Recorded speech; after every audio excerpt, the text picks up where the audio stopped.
Hola, muy buenas noches a todos ustedes.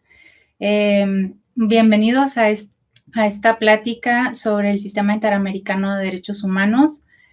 Antes de iniciar con este tema que he estudiado mucho y que me interesa mucho, quisiera agradecer a la Universidad de Colima, muy especialmente a su director, el doctor Enoc Morán, por esta invitación que me hace a platicar sobre este tema, que de alguna manera explica algunas particularidades del sistema interamericano de derechos humanos. Antes de iniciar propiamente con el tema que titulo El margen de apreciación nacional en el sistema interamericano, los límites que tiene, quisiera dar un esbozo general sobre los sistemas regionales de protección de derechos humanos. Estos sistemas que se encuentran actualmente en funcionamiento, únicamente tres, son el Sistema Europeo de Derechos Humanos, el Sistema Africano de Derechos Humanos y el Sistema Interamericano de Derechos Humanos. Cada sistema cuenta con un documento rector y con una corte especializada en derechos humanos. En nuestro caso, en el sistema interamericano, tenemos el documento rector, que es la Convención Americana de Derechos Humanos, que se firma en el año 69, sin embargo, da inicio hasta 1978. Y la Corte que está presente en este sistema es la Corte Interamericana de Derechos Humanos, con sede en San José de Costa Rica. Entonces, cada sistema, como ustedes podrán imaginar, da una respuesta a las necesidades de cada región. Si nosotros nos ponemos a pensar un poco en Europa, por ejemplo, nos vamos a dar cuenta que es una región pues, relativamente pequeña para la cantidad de culturas y de idiosincrasia, podríamos decir, que ahí están. Si volteamos a ver, por ejemplo, no sé, Alemania, veremos que Alemania pues tiene tradiciones muy particulares, tiene una cultura muy particular. Y si volteamos a ver a Italia, vamos a ver que son muy diferentes, tienen particularidades muy distintas, inclusive el idioma, ¿no? Y si volteamos a ver hacia abajo España, pues igual, vemos que es una región con muchas culturas distintas, idiomas distintos. Sin embargo, en ese entorno hay un solo sistema de protección de derechos humanos, que es el Sistema Europeo de Derechos Humanos. Entonces, cuando tiene que discernir, cuando tiene que tomar decisiones, el Tribunal Europeo de Derechos Humanos tiene que fijarse muy bien en las particularidades de la región. ¿Por qué? Porque no es lo mismo a lo mejor un caso determinado en una circunstancia específica que se dé en Italia, de otro que se dé a lo mejor en Alemania o de otro que se dé a lo mejor en cualquier otra parte, ¿no? de Europa. Justo de este tema, de las particularidades de los estados, es en lo que se centra el tema del margen de apreciación nacional.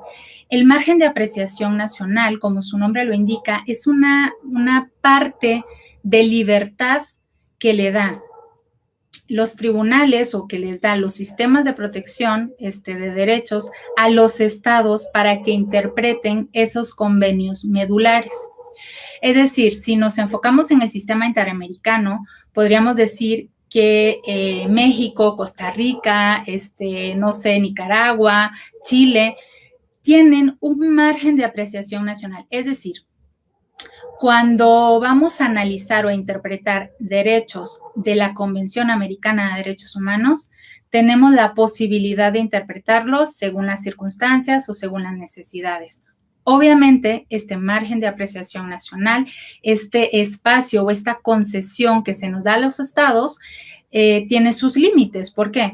Porque el límite es que siempre se vaya acorde con los convenios. Aunque la interpretación sea diversa de un estado a otro, tiene que ser de acuerdo al sentido último de esta norma internacional. Bien, ahora, si nosotros, por ejemplo, pensamos en alguna decisión que se tome, podemos decir, bueno, es que está equivocada. Bueno, pues finalmente, si está correcto o incorrecto la resolución, pues ya es una situación muy particular de la Corte que lo haga. Les pongo un ejemplo. En Italia, las escuelas públicas tienen crucifijos. Hubo una persona que dijo que ¿por qué un crucifijo si eso representaba una religión, que era el cristianismo? ¿Por qué tenía que haber en una escuela pública un crucifijo en la escuela si Italia es laico, ¿no? Y las escuelas públicas, por lo tanto, lo son. La Corte, el Tribunal Europeo de Derechos Humanos, termina diciendo que es una cuestión cultural, que no es una cuestión religiosa. Por lo tanto, las escuelas que quieran, las escuelas públicas que quieran, pueden tener sus crucifijos y que eso no interfiere con la religiosidad de las personas que van allí, ¿no? A lo mejor diferente hubiera sido una resolución de la Corte Interamericana sobre México, ¿no? Por la esencia religiosa que el crucifijo tiene para uno u otro estado. Eso nada más como ejemplo. Ahora bien, dejamos un poquito esa parte del margen de apreciación nacional en Europa y nos venimos para el sistema interamericano de derechos humanos. La idea de un sistema regional de protección de derechos humanos obviamente siempre ha sido esa protección de los derechos humanos de las personas.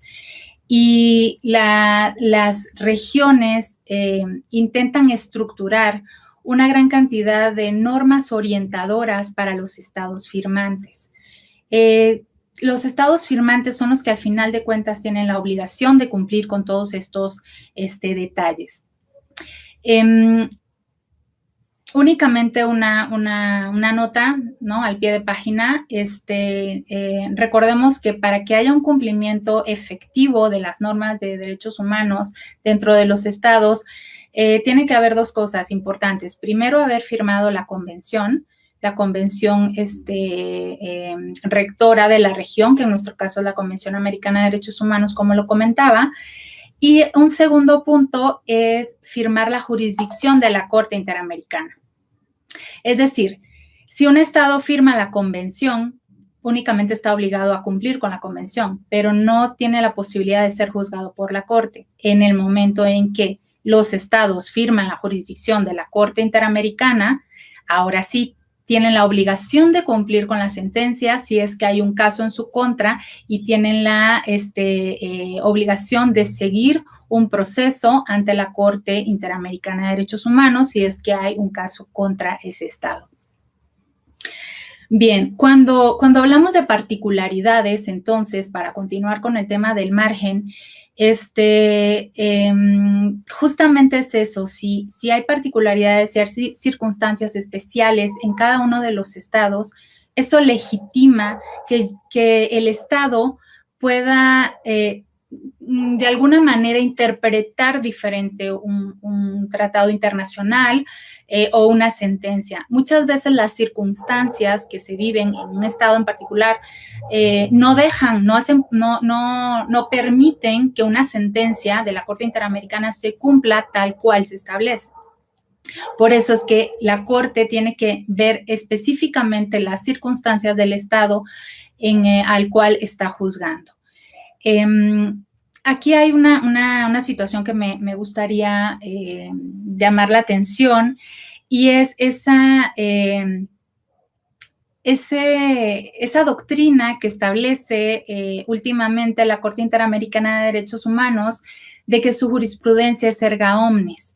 ¿Qué significa? Bueno, pues que si yo soy miembro, ¿no? del sistema interamericano y he firmado la jurisdicción de la Corte, tengo la obligación de cumplir con cualquier jurisprudencia que salga de la Corte Interamericana, aunque sea un estado diverso del que se está resolviendo.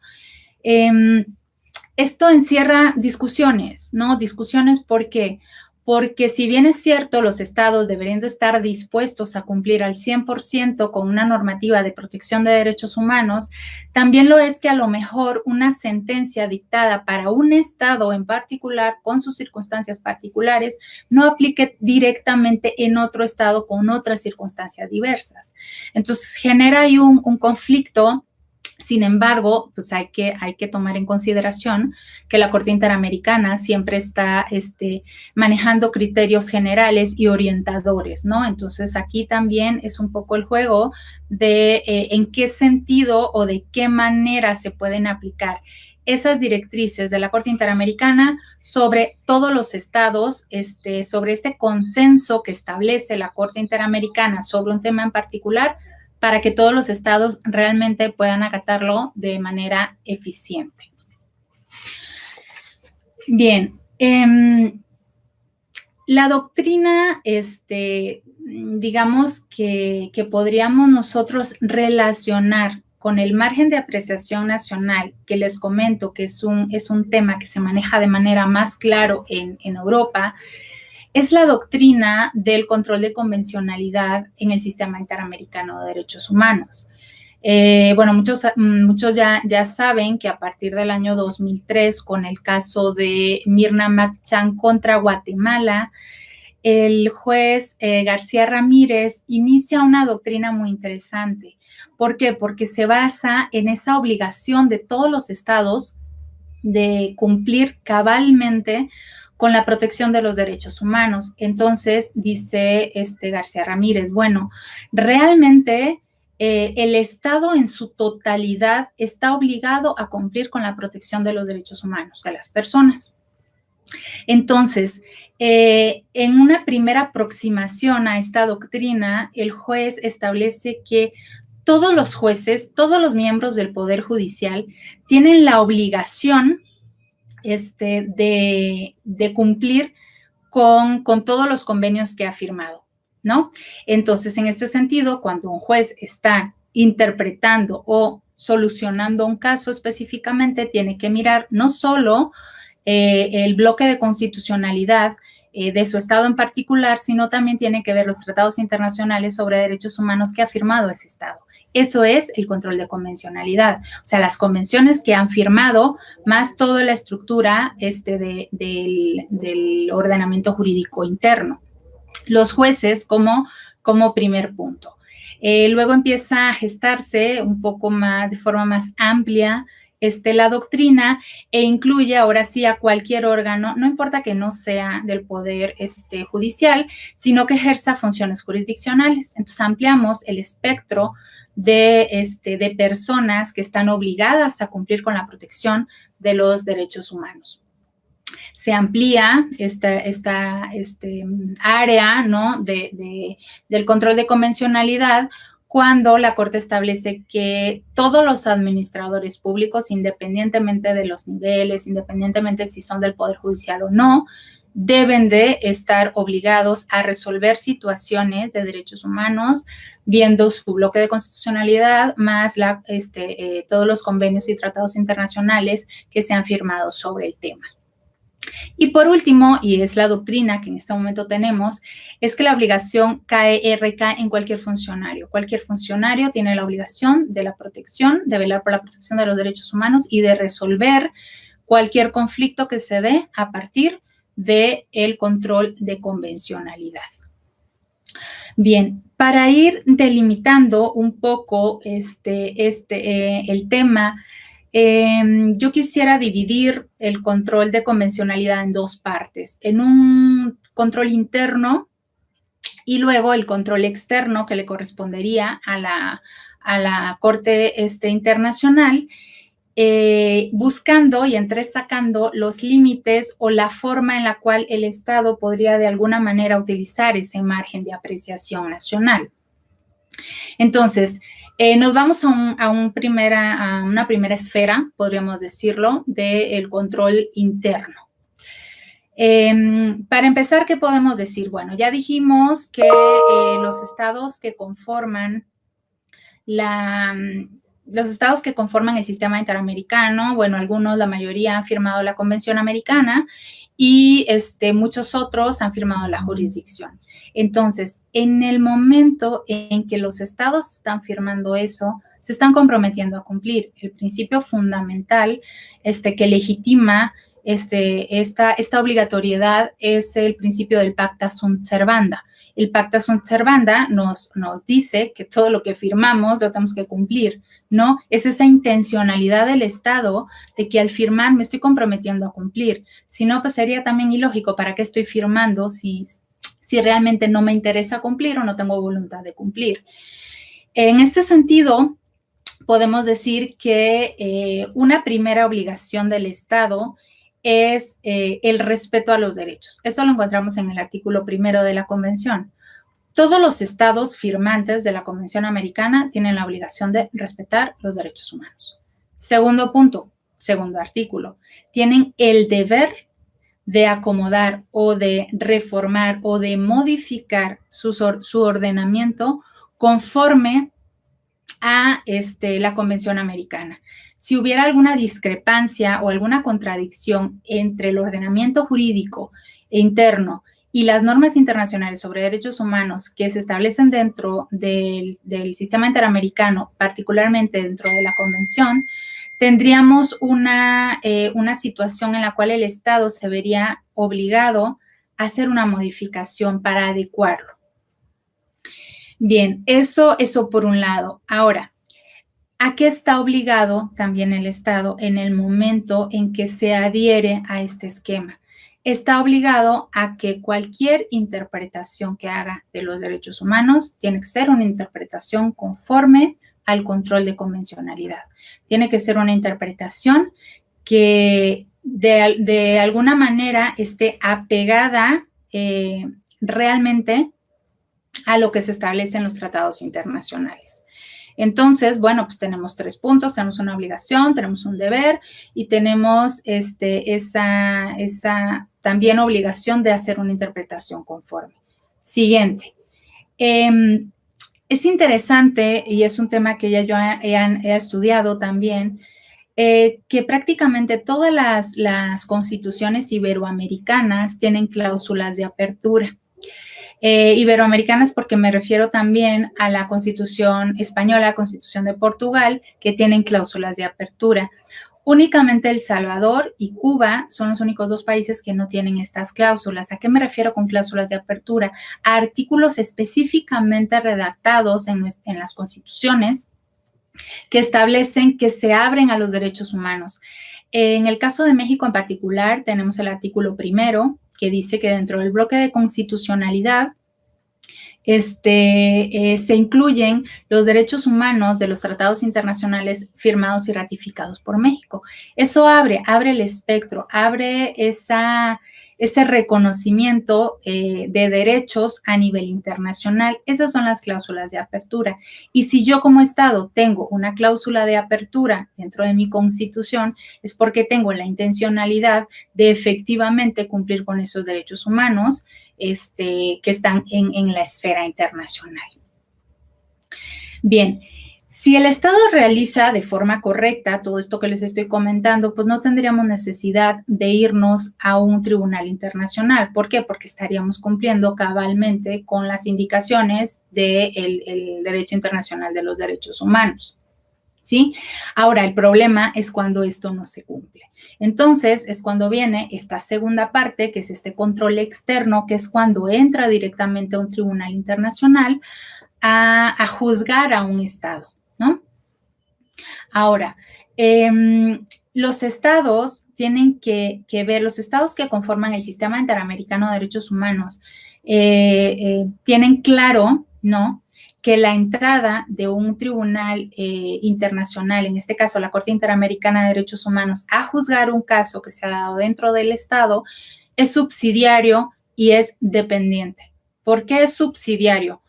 Porque viene a ser una segunda forma de resolver el problema. ¿Y por qué es dependiente? Porque depende de 2 cosas. Depende primero de si el Estado efectivamente resolvió dentro de su ordenamiento jurídico, resolvió el caso, pero de alguna manera violentando los derechos humanos de las personas. Entonces, en este caso, la persona, al hacer agotamiento de recursos internos, se va directo a Corte Internacional. Segunda forma, si hay inactividad, si hay omisiones, si hay irregularidades, inconsistencia dentro de los procesos internos, inmediatamente podemos irnos a un tribunal internacional, pero como les digo, es subsidiario y depende de estas situaciones. Entonces viene este control, digamos que externo, está fuera. ¿Por qué? Porque ya es un control que viene de un órgano fuera del Estado. Cuando los estados están de acuerdo en pertenecer al Sistema Interamericano de Derechos Humanos, tienen que tener en cuenta que el órgano que es el encargado de hacer la interpretación de todas las normas del sistema es la Corte Interamericana. Entonces, el cumplimiento va sobre la Convención Americana de Derechos Humanos, sobre los tratados internacionales interamericanos y sobre la jurisprudencia, que era lo que les comentaba. La jurisprudencia que emite la Corte también es obligatoria para todos los estados que conforman el sistema interamericano. Ahora, por supuesto que cuando hablamos de cumplimiento y de efectividad de las normas, de los convenios de tratados internacionales, podemos observar que los estados tienen ese margen de apreciación nacional para hacer la interpretación. ¿Por qué? Porque depende muchísimo de muchos elementos. Por ejemplo, las circunstancias. Un ejemplo clarísimo es nuestras circunstancias en este momento, ¿no? Cómo la libertad de tránsito se ve de alguna manera reducida por una emergencia sanitaria, por una contingencia sanitaria. Entonces, tenemos una contingencia sanitaria, esto implica que se deben de proteger derechos generales de todas las personas y se limita un derecho fundamental que es la libertad de tránsito. Depende de las circunstancias. Si no estaríamos en estas circunstancias, probablemente la limitación a la libertad de tránsito pues no se daría, ¿no? Y así con muchísimas circunstancias. Si nosotros volteamos a ver Latinoamérica, pues vamos a ver diferentes situaciones. Vamos a ver lugares donde hay guerrillas, lugares donde hay muchísima pobreza, lugares donde tenemos múltiples circunstancias. Entonces, los hechos generados en una circunstancia en particular tienen que tomarse en cuenta a la hora de resolver por parte de la Corte Interamericana. No es lo mismo a lo mejor resolver una situación de un conflicto entre guerrillas y Estado que en un lugar donde no hay esa situación. Entonces, claro, las circunstancias determinan de manera clarísima la forma en la cual la Corte resuelve. Y esta particularidad es la que da la pauta para resolver de una manera o no. Si la Corte da una solución o un punto resolutivo que es de imposible cumplimiento, a lo mejor no en todo momento, pero a lo mejor en ese momento por el Estado podría decirlo. Para mí, no es posible hacer eso. ¿Por qué? Porque está esta circunstancia, está este grupo revolucionario que no me permite hacer lo que me pides, ¿no? Entonces, ahí estamos hablando de margen de apreciación nacional. Otro elemento que podríamos establecer como parte de un argumento a favor del margen de apreciación nacional son las reservas, o sea, la materia sobre la cual se va a tomar la decisión. Hay varios estados que en el momento de ratificar la Convención Americana de Derechos Humanos han hecho sus reservas. Por ejemplo, les pongo el caso de México. El caso de México, la reserva inicial que se pone sobre los ministros de culto es que no tienen derecho ni al voto pasivo, ni al voto activo, ni a pertenecer a ninguna asociación política. ¿no? Ese fue el inicial. Actualmente tenemos que no se permite el voto pasivo, es decir, no pueden ser representantes ni tener ningún puesto público un ministro de culto. Bueno, eso es una particularidad de México. ¿Por qué puso esa reserva? Pues posiblemente por su historia, por los problemas que se generaron en México, por el choque que hubo con la Iglesia Católica y el gobierno de México en el siglo XX, por muchísimas situaciones históricas, circunstanciales, que dan origen a una reserva de un país, ¿no? Entonces, en ese caso, no se podría alegar una discriminación en el tema electoral, una falta de igualdad, un trato igualitario, si se trata de un ministro de culto. ¿Por qué? Porque muy claro está la reserva y por lo tanto la Corte no podría resolver al respecto. ¿Por qué? Porque la materia lo impide y México podría decir, tengo una reserva sobre esa materia, así que no puedes decirme o darme una sentencia en mi contra particularmente en este punto, ¿no? Entonces, bueno, pues también el tema de la materia específica podría dar origen a un argumento de margen de apreciación nacional. También la naturaleza del derecho. La naturaleza del derecho implica que hay algunos derechos que yo podría de alguna manera ampliar o limitar, pero hay otros que no. Si hablamos de libertad de expresión, a lo mejor podríamos decir, sí, yo puedo ampliar la libertad de expresión, pero o puedo referirme de alguna manera. Pero si hablamos de la prohibición de la tortura, de, qué sé yo, de la prohibición de la pena de muerte, ahí no tengo un margen de decir, bueno, pues vamos a limitarlo de alguna manera, ¿no? Pues ahí sencillamente es una prohibición absoluta que está dentro de la convención.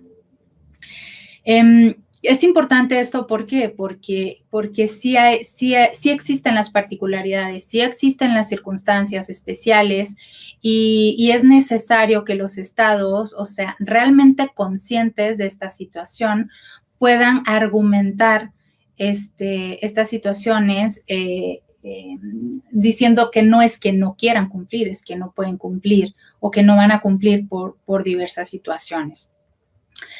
Está la otra parte, la parte negativa, cuando los estados pues llegan a, de alguna manera, a aprovecharse de este margen de apreciación nacional y empiezan a poner, ya no como argumento, sino como excusa constante, ¿no?, de incumplimiento. Bien, para ir cerrando, aterrizando un poquito el tema de los límites, me di a la tarea pues, de hacer un análisis, como les digo, del principio del control de convencionalidad en sus dos esferas, y entresaqué varios límites que me parecen muy claros y muy interesantes. Voy a ir punto por punto y voy a ir a explicarlo pues de manera a lo mejor más clara para cerrar este bloque de conferencia. Un primer punto, ¿no? Un primer punto que limita de alguna manera al Estado a utilizar un margen de apreciación nacional, un argumento de apreciación nacional. En primer término, tendríamos entonces el principio que les mencioné, el pacta sunt servanda. ¿Por qué el pacta sunt servanda me limita mi margen de apreciación nacional? Porque, como les comentaba, este principio obliga al Estado que firma un documento a cumplir con lo que firmó. Y si el Estado firmó la Convención Americana de Derechos Humanos, está obligado a cumplirla. Si el Estado firma la jurisdicción de la Corte Interamericana, está obligado a cumplir con las sentencias que la Corte dicta en su contra. Es un ejercicio de soberanía al final de cuentas, porque en ningún momento se le obliga a firmar estos documentos. Por ejemplo, tenemos el caso de Estados Unidos y Canadá, que no podrían ser juzgados por la Corte Interamericana de Derechos Humanos porque no han firmado la jurisdicción, por ejemplo. También tenemos, en un ejercicio de soberanía, Trinidad y Tobago, que era parte de la Convención Americana de Derechos Humanos, era parte de la Corte Interamericana y en el año 98 decide retirarse. Se retira porque dice, basado pues, en esa libertad que tiene, que pues realmente no va a cumplir porque la pena de muerte está establecida y no la va a quitar. Entonces, bueno, pues es su libertad de firmar, no firmar, pertenecer o no pertenecer. Y en el 98, pues denuncia la convención y se sale. En Venezuela también, en el año 2012, pues se sale de la Corte Interamericana y pues presenta su denuncia en 2012 y se sale. Entonces, se supone que los otros estados que firmaron y están de acuerdo deben de cumplir, están obligados.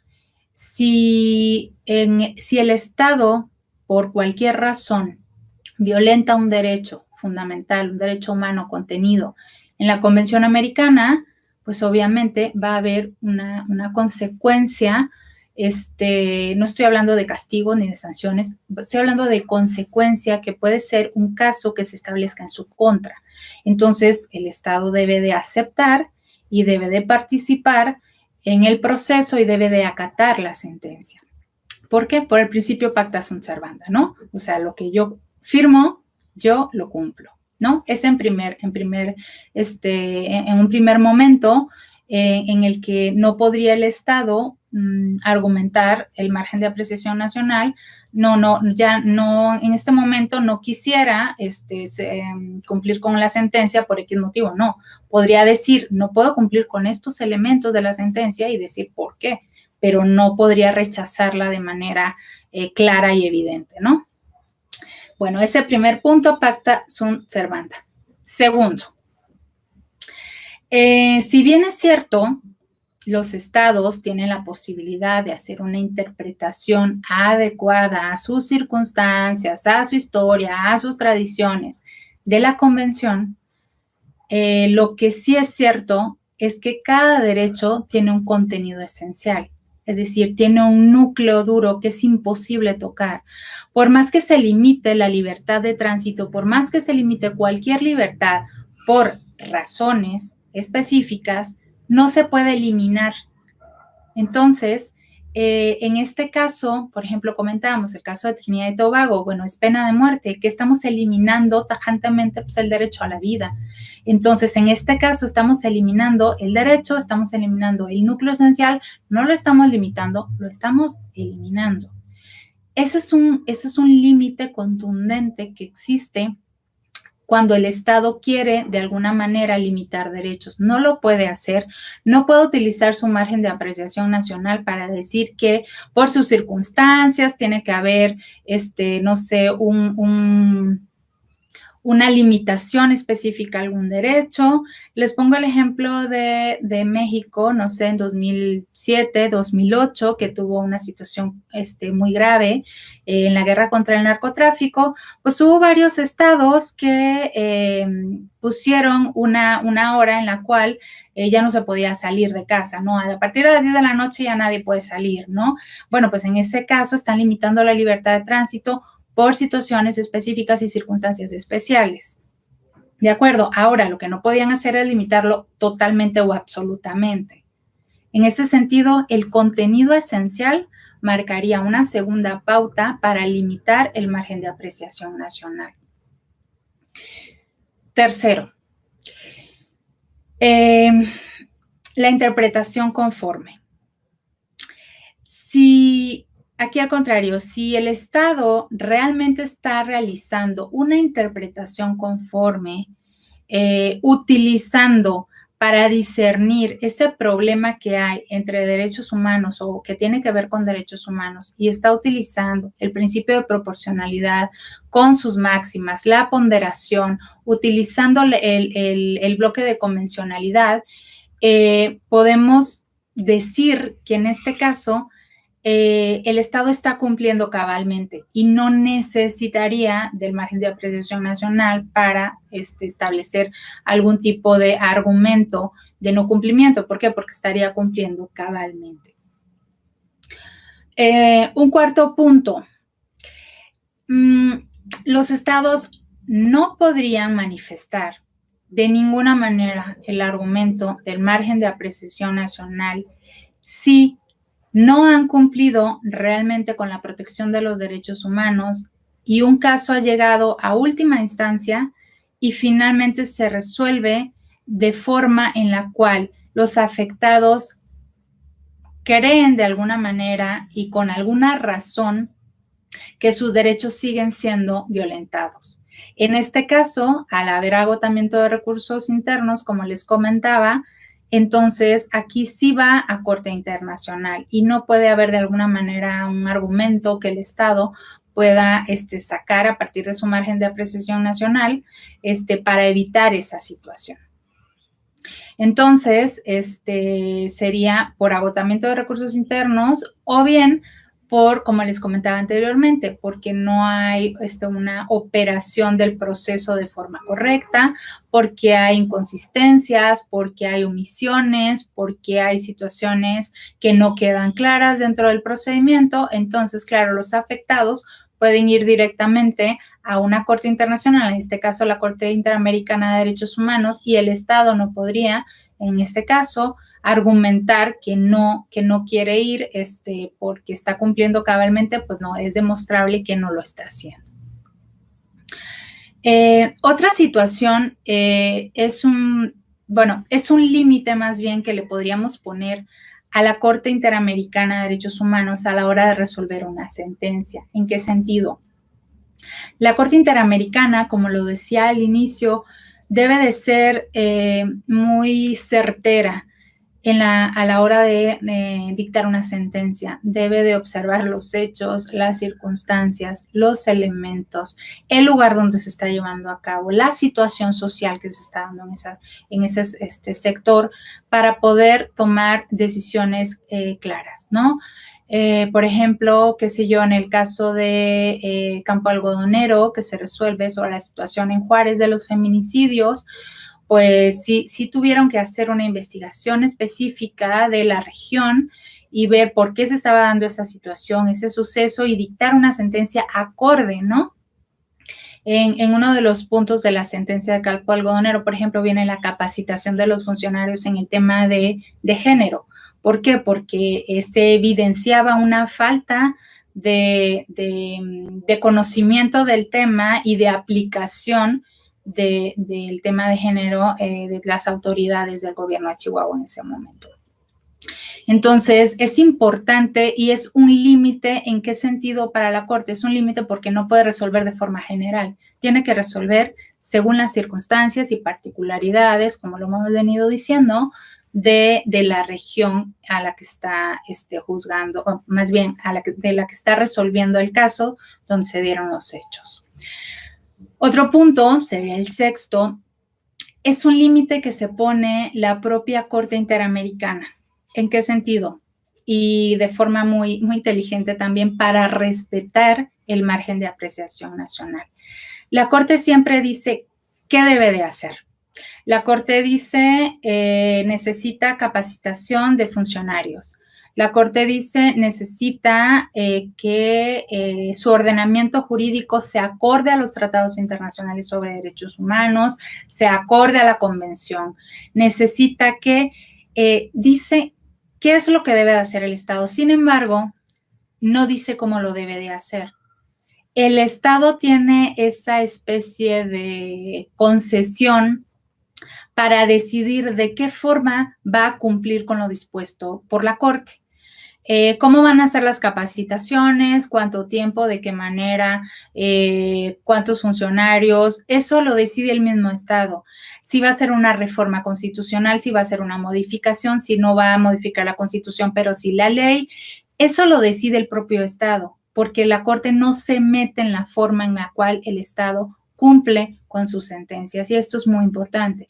Muchas veces en algunos estados se dan discusiones muy fuertes porque se dice que la Corte está imponiendo tal cosa. No, pues al final de cuentas la Corte está diciendo cumplan con la Convención Americana de Derechos Humanos, cumplan en este punto y hagan esto y esto para cumplir. pero no les dice de qué forma deben de hacerlo. O sea, al final el Estado mismo es el que decide.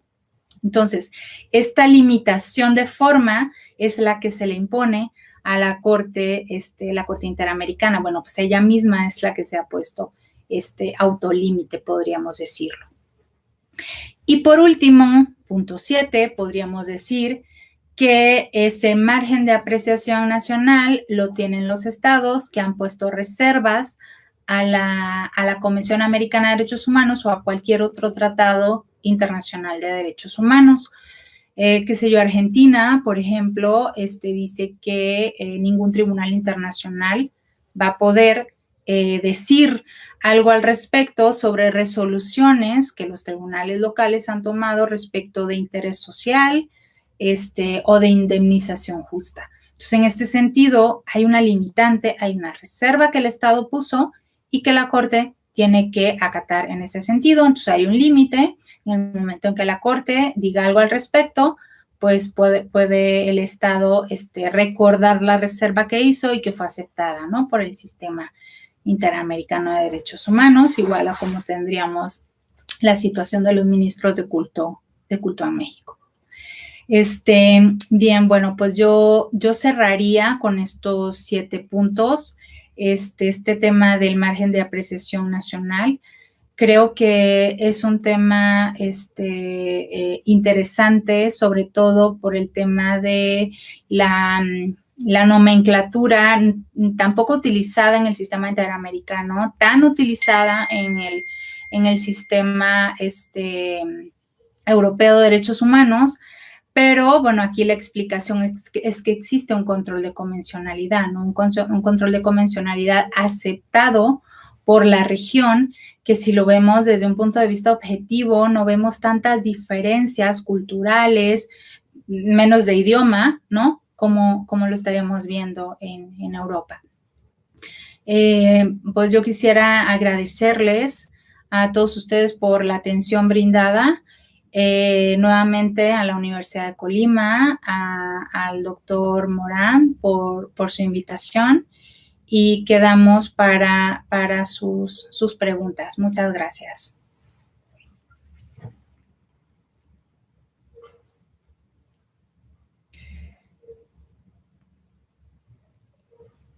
Ok. Tengo pregunta de Herrera Plasencia Andrea Paola. Dice, ¿cuál es uno de los criterios establecidos por la Corte Interamericana en el sistema de derechos humanos? La pregunta no la entiendo muy bien. ¿Cuál es uno de los criterios? No sé, a lo mejor con otra pregunta se contesta esta. De Nava Álvarez Regina pregunta, ¿considera que los sistemas sobre la protección de los derechos humanos contemplan todas las necesidades de las regiones a las que pertenecen? A ver, yo creo que los sistemas de protección regionales se hacen o se construyen por una necesidad de protección de derechos. Ahora, como les comentaba, es muy difícil que podamos nosotros cubrir con todas esas directrices generales para todos los estados, porque por sus particularidades, porque no es lo mismo un caso que se dé, qué sé yo, en Haití y otro que se dé en Chile, porque las circunstancias o elementos que rodean los hechos son diferentes, ¿no? Las situaciones sociales, las situaciones económicas, las situaciones culturales marcan muchísimo las decisiones que al final debe de tomar la Corte Interamericana. Entonces, no es que necesariamente cubran las necesidades, es que la Corte, a través de las sentencias, intenta que haya un consenso en la protección de derechos y que ese Estado que está incumpliendo específicamente algún derecho fundamental se apegue nuevamente a la normativa para que no se continúe violentando ese derecho. La Corte, dentro de sus sentencias, tiene un apartado de reparaciones. Ese es un apartado muy, muy importante, el apartado de reparaciones, sobre todo en algunos elementos. hay un apartado que se llama medidas de no repetición.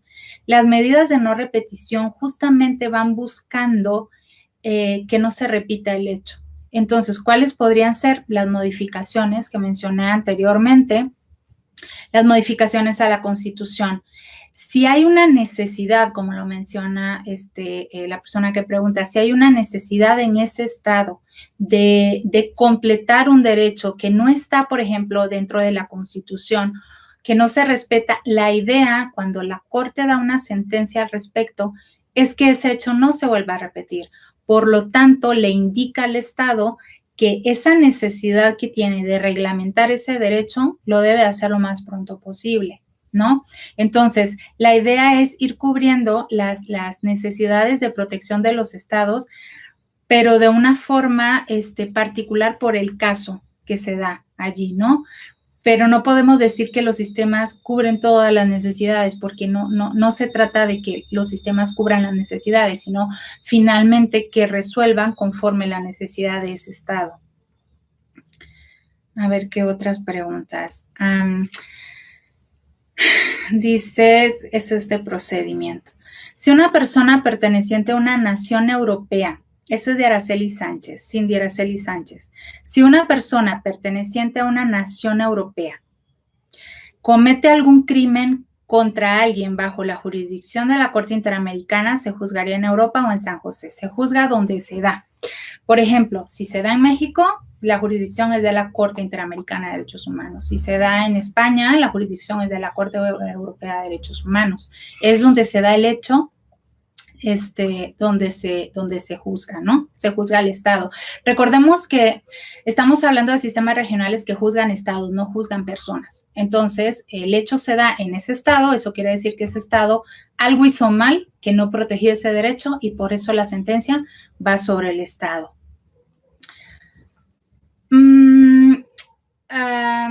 Francisco de Jesús Murillo Barbosa, en caso de haber una violación de los derechos humanos por parte del Estado, ¿quién sería el encargado de juzgarlo o castigarlo? En realidad, no hay, de juzgarlo sería, en este caso, la Corte Interamericana, si estamos hablando de México en particular. Sería la Corte Interamericana quien juzgaría, pero no hay un castigo tal cual. O sea, la Corte Interamericana no tiene una cárcel, o sea, no hay manera de hacer una sanción específica en contra del Estado más que el cumplimiento de la sentencia. El cumplimiento de la sentencia implica una serie de pasos. Entre ellos tenemos el reconocimiento de responsabilidad internacional, donde el Estado reconoce a nivel internacional que violentó un derecho a una persona en particular o a un grupo de personas y lo dice a nivel internacional, o sea, se pone frente al mundo a decir yo me equivoqué y violé este derecho. Publicación de la sentencia, son una serie de pasos que obligan al Estado a resarcir a esa persona por violentarle el derecho. Pero no hay como tal una sanción que podamos decir es una sanción económica que se le va a poner al Estado. No existen sanciones en ese sentido. De Frida Espinosa Preciado, ¿considera que los jueces aún tienen aspectos para mejorar cuando se presentan estos casos?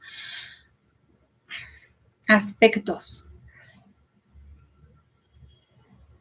Bueno, de forma general, los jueces son personas, tienen defectos, tienen situaciones, pero el sistema interamericano funciona, o sea, tiene una estructura de funcionamiento, ¿no? Entonces, los jueces al final trabajan en sesiones, ordinarias, que son 2, 3 veces al año, dependiendo de las necesidades. Igual, hay muchos autores especialistas en el área que piensan que a lo mejor debería ser un tribunal permanente. Tribunal permanente es, por ejemplo, la Corte Penal Internacional, que todo el tiempo está allí. La Corte Interamericana funciona por sesiones ordinarias o extraordinarias y no es permanente. Entonces, a lo mejor podríamos pensar, habría que analizarlo muy bien, si es conveniente o no que se convierta en un tribunal permanente, pero pues sí, hay cuestiones que pueden mejorar.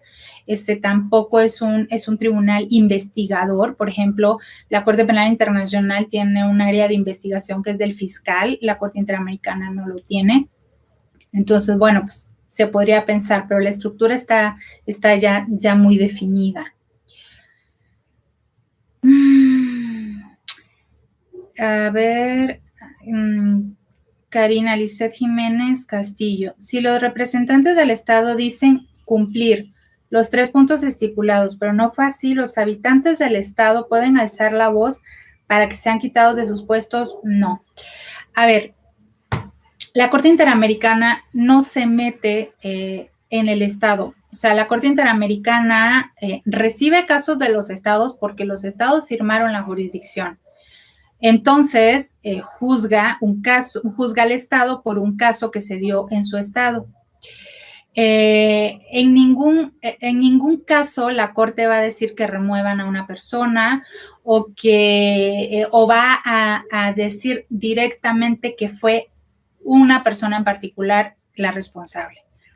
La Corte dice que el Estado es responsable y en uno de sus múltiples elementos que están en la sentencia, obliga al Estado a buscar a los responsables de la violación del derecho, a juzgarlos y a sancionarlos. Pero ¿quién es el que al final de cuentas va a juzgar a las personas en particular? El Estado. ¿Por qué? Porque la Corte le está diciendo, busca a los responsables de la violación, porque no los buscaste o hiciste un mal juicio o hiciste un mal proceso, búscalos, júzgalos y sanciónalos. Pero no se va directamente a determinar si alguien es culpable de violación. A la persona en particular no. La Corte juzga a estados y no se mete en el tema tampoco de política para decir si es este presidente o si es este funcionario el que está incumpliendo con las directrices del derecho internacional de los derechos humanos. Es el Estado el que está incumpliendo, ¿no? Recordemos que el Estado tiene representantes que van y vienen. Entonces, en ese momento el Estado está incumpliendo, pero no puede la Corte determinar que saquen a un funcionario público. A ver, ¿qué más? Alexis Mares, ¿qué ocurre cuando uno de los estados que ha firmado no cumple con los elementos que le compete? Pues en este caso se vería en la posibilidad de que la Corte resolviera un caso en su contra, pero como les decía, no hay sanciones específicamente sobre personas. Yo creo que serían todos los temas.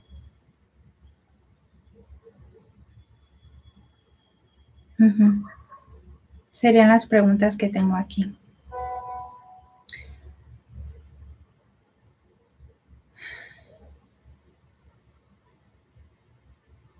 Ok.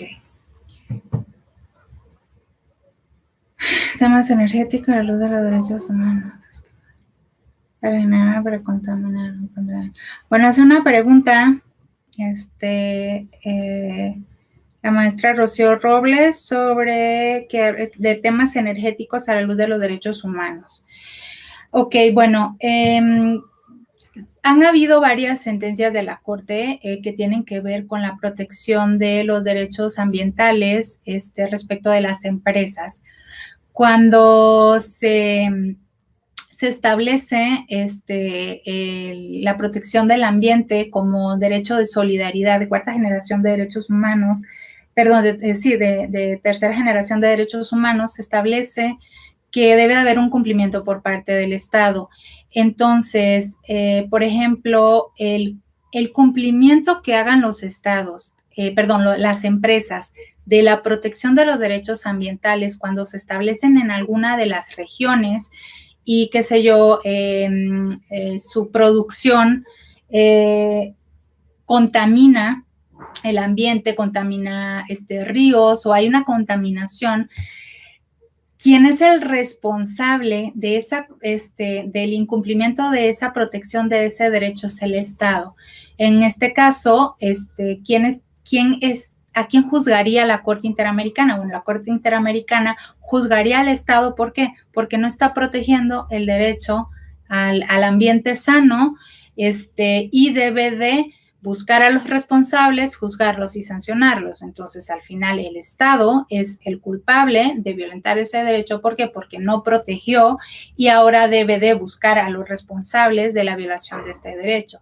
Y si hay muchos, por ejemplo, México es uno de los principales focos rojos que tiene la ONU cuando habla de la violación de derechos humanos por parte de las empresas. Han habido varias visitas por parte de grupos de trabajo de la ONU, para verificar que realmente haya un cumplimiento de las empresas en la protección de los derechos humanos, porque si bien es cierto, hay una reglamentación muy grande en México sobre esto, la eficacia de esta reglamentación pues no está siendo la adecuada, ¿no? Entonces sí han habido en los últimos años muchas visitas de grupos de trabajo de la ONU para verificar esta situación, pero en particular en la Corte Interamericana han habido varios casos, ninguno de México, sobre esta violación de derechos ambientales por parte de empresas sobre todo. Yo creo que ya se me terminaron las preguntas. Yo les agradezco muchísimo su tiempo por haberme escuchado. Les mando un saludo afectuoso y muchas gracias, doctor Morán, por la invitación, por el apoyo y por enseñarnos a utilizar esta plataforma.